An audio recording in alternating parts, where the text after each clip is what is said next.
Hello everyone, welcome back to everything computers. तो first unit को continue करते हुए जो टॉपिक आज हम स्टार्ट कर रहे हैं वो है डाटा रिप्रेजेंटेशन। आप इसको इंफॉर्मेशन रिप्रेजेंटेशन भी बोल सकते हैं। तो इसमें हम जो टॉपिक स्टार्ट कर रहे हैं वो है नंबर सिस्टम। तो सबसे पहले देख लेते हैं कि नंबर सिस्टम क्या है। नंबर सिस्टम एक ऐसी टेक्निक है जो कि रिप्रेजेंट या एक्सप्रेस करती है नंबर्स को in the computer system architecture. तो हमें नंबर सिस्टम को पढ़ने की ज़रूरत क्यों पड़ी? क्योंकि हमें पता है कि जो भी हमारा डाटा कंप्यूटर में स्टोर होता है वो डिजिटल फॉर्म में स्टोर होता है, दैट इज कि जीरोज एंड वन की फॉर्म में स्टोर होता है। लेकिन जो डाटा हम कंप्यूटर को इनपुट करते हैं वो तो हम अल्फ़ाबेट्स, नंबर्स, सिंबल्स या स्पेशल करेक्टर्स या साउंड डाटा या वीडियो डाटा की फॉर्म में कंप्यूटर को इनपुट देते हैं। लेकिन ये जो सारा डाटा है ये कंप्यूटर में जीरोज एंड वन की फॉर्म में स्टोर होता है या रिप्रेजेंट होता है। तो इसीलिए हमें नंबर सिस्टम की ज़रूरत पड़ी। तो ये जो भी डाटा होता है आपके कंप्यूटर में, ये सारा अलग अलग नंबर सिस्टम को यूज़ करके स्टोर किया जाता है। और जैसे ही आप कंप्यूटर में कुछ भी डाटा फीड करते हैं तो वो ऑटोमेटिकली एक न्यूमेरिक फॉर्मेट में कन्वर्ट हो जाता है यूजिंग कोडिंग टेक्निक्स, जो कि हम लेटर ऑन डिस्कस करेंगे। तो जैसे ही इन कोडिंग टेक्निक से वो जो आपका डाटा कन्वर्ट होता है तो वो आपका डिजिट्स की फॉर्म में कन्वर्ट होके कंप्यूटर में सेव हो जाता है, दैट इज कि जीरोज एंड वन की फॉर्म में स्टोर हो जाता है। तो जो हर एक डिजिट अवेलेबल है हमारे नंबर सिस्टम में वो ये सब रिप्रेजेंट करती है। तो हर एक डिजिट की एक फेस वैल्यू होती है जो कि डिजिट इटसेल्फ होती है। तो नेक्स्ट आ जाता है बेस। बेस बताता है कि हम कौन सा नंबर सिस्टम यूज कर रहे हैं। तो नेक्स्ट है प्लेस वैल्यू। प्लेस वैल्यू हमें ये बताती है कि क्या पोजीशन है उस डिजिट की उस पूरे नंबर में या उस पूरे नंबर सिस्टम में। तो जो 4 नंबर सिस्टम हमारे पास अवेलेबल हैं वो है आपका फर्स्ट है बाइनरी नंबर सिस्टम, सेकेंड है decimal number system, third octal number system and fourth है हेक्साडेसिमल नंबर सिस्टम। अब हम ये सारे number system one by one discuss करेंगे। तो फर्स्ट नंबर सिस्टम आ जाता है बाइनरी नंबर सिस्टम। तो बाइनरी नंबर सिस्टम में हमारे पास 2 डिजिट्स अवेलेबल होती है इस पूरे नंबर सिस्टम को रिप्रेजेंट करने के लिए, और वो 2 डिजिट्स है 0 एंड 1। तो जैसे कि इसमें सिर्फ 2 ही डिजिट्स अवेलेबल हैं तो इसलिए बाइनरी नंबर सिस्टम का बेस 2 होता है। तो नो मैटर हम कितना भी लार्ज नंबर डिफाइन कर सकते हैं इन 2 डिजिट्स को यूज करके, नो मैटर उसमें आपका 0 और 1 कितनी बार रिपीट हो रहा है। तो आप इन 2 डिजिट्स को बाइनरी डिजिट्स या बिट्स बोलते हैं। आपको पता ही होगा कि 4 डिजिट्स मिलके 1 निब्बल बनाते हैं और 8 डिजिट्स मिलके 1 बाइट बनाते हैं, और इसी तरह जो आपकी कंप्यूटर की मेमोरी यूनिट है वो पूरी डिफाइन होती है। तो बाइनरी डिजिट्स हम ज़्यादातर उन्हीं कॉम्प्यूटेशंस में यूज़ करते हैं जिनका कि रिजल्ट हमें सिर्फ 2 स्टेट्स में चाहिए होते हैं, that is on end of की स्टेट में, या ट्रू फॉल्स या येस एंड नो या 1 एंड 0 की फॉर्म में जिनका रिजल्ट हमें चाहिए होता है। तो अब हम एक एग्जांपल ले लेते हैं। तो आप यहाँ पे देख रहे होंगे कि मैंने एक नंबर लिया है 1 डेसिमल पॉइंट देन 1 और मैंने इसके सबस्क्रिप्ट में 2 लिखा है। यहाँ पे ये जो 2 है ये इस नंबर का बेस डिफाइन कर रहा है, और इस बेस से आप पता लगा देते हैं कि ये जो नंबर है ये बाइनरी नंबर है। तो अब हम इस डायग्राम की हेल्प से देख लेते हैं कि ये नंबर किस तरह से रिप्रेजेंट होता है।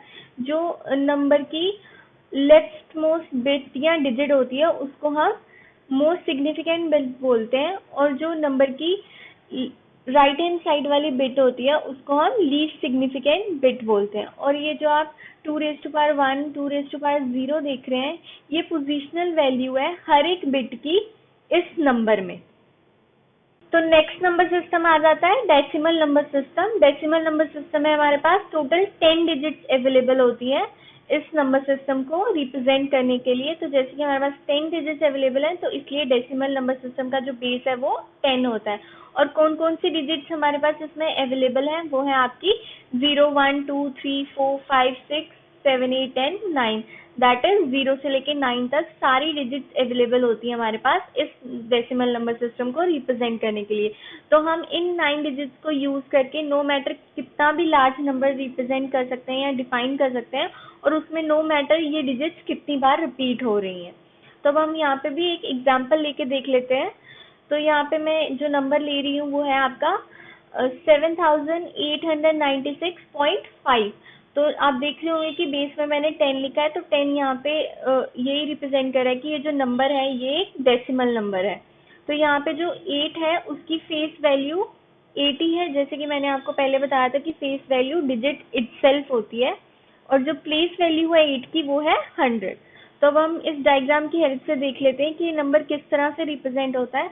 तो यहाँ पे भी जो लेफ्ट मोस्ट बिट होती है उसको हम मोस्ट सिग्निफिकेंट बिट बोलते हैं, और जो राइट मोस्ट बिट होती है उसको हम लीस्ट सिग्निफिकेंट बिट बोलते हैं।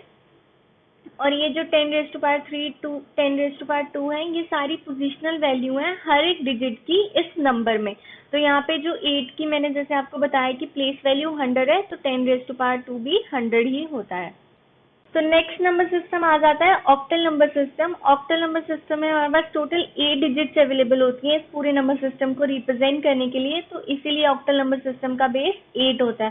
और जो डिजिट्स हमारे पास अवेलेबल हैं वो हैं 0, 1, 2, 3, 4, 5, 6 एंड 7, दैट इज कि 0 से लेके 7 तक सारी डिजिट्स।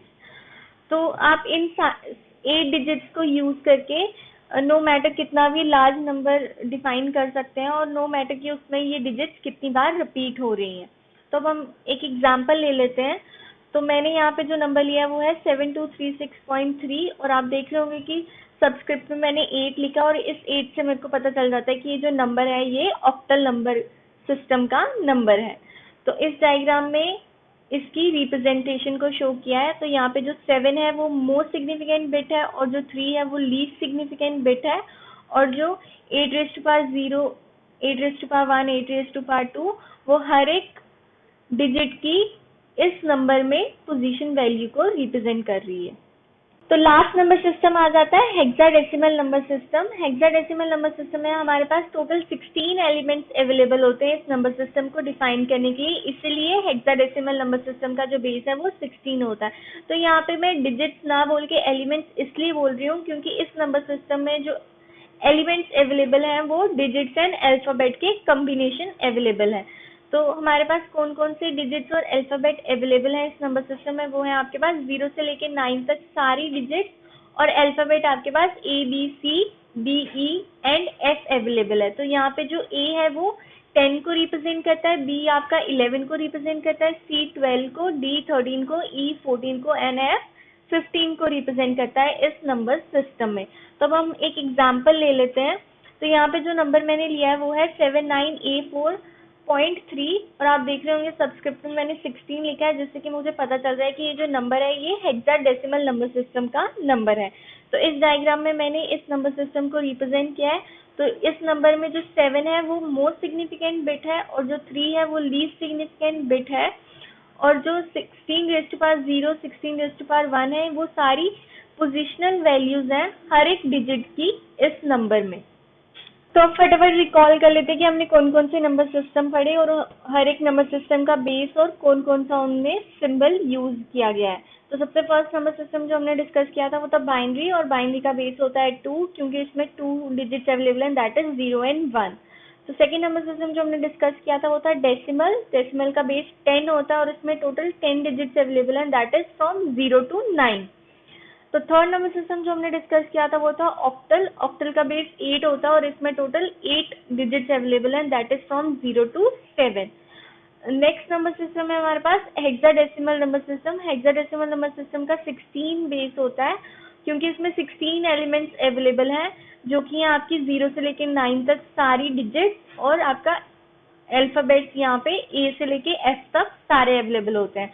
और इसमें जो A होता है वो 10 रिप्रेजेंट करता है, B 11, C 12, D 13, E 14 and F 15। So that's all for today's video. Thank you.